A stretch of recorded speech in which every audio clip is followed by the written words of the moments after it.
Every child has a different relationship with their parents. My oldest brother Tom and I were born 17 years apart with 4 brothers and sisters in between. The first time I remember meeting Tom was late one summer night. He arrived home on furlough from the service in the Marines. I had no idea who he was, let alone at my young age being able to understand that this stranger, who I was meeting for the first time, was my brother. If we haven't met before, I'm Pamela Wilson, the Care Navigator, and author of the book, The Caregiving Trap: Solutions for Life's Unexpected Changes.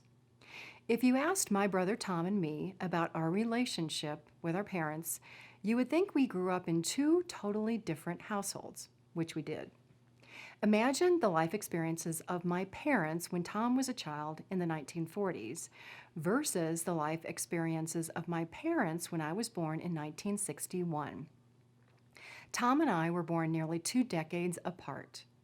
Life situations and parents changed significantly in the span of 17 years. When Mom needed care after a very serious surgery, Tom was able to stay with my dad to help. Tom's was the voice on the other end of the phone calling to tell me that Mom had passed away in the middle of the night. How many of you have different relationships with your parents than your brothers and sisters? These differences become more pronounced as children grow up and when children become caregivers for aging parents. The reality of family relationships is that very few are perfect, although we believe they should be perfect.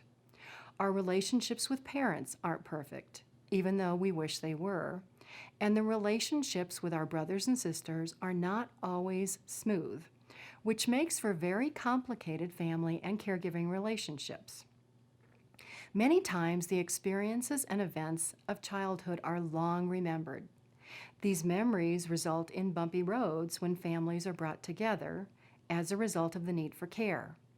Sometimes relationships are unable to be repaired. Some adult children caregivers feel like their 5-year-old selves when attempting to initiate conversations about caregiving with parents. It's also true that life situations change over time and promises cannot be kept. What an adult child or spouse promised about a future situation of care may no longer be practical or possible at the time care is needed. For example, a promise to move back home to take care of a parent that becomes impractical because of family obligations or a career. Or a promise to never, ever move a loved one to a care community. When these issues arrive, caregivers may feel trapped by a less than ideal situation. I want to share with you the idea of the caregiving trap presented in my book by the same name, how the idea of care sneaks up on caregivers and care recipients, and steps you can take today to make sure your caregiving or care receiving experience is positive.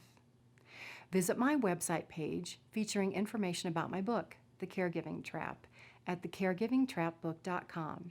Here you'll find more information, including helpful tips and exercises to support you in the journey of care. If you're already on my website watching this video, click the button to visit the Caregiving Trap: Solutions for Life's Unexpected Changes, and subscribe today to receive beneficial updates and special offers. I'm Pamela Wilson, the Care Navigator and author of the book, The Caregiving Trap: Solutions for Life's Unexpected Changes.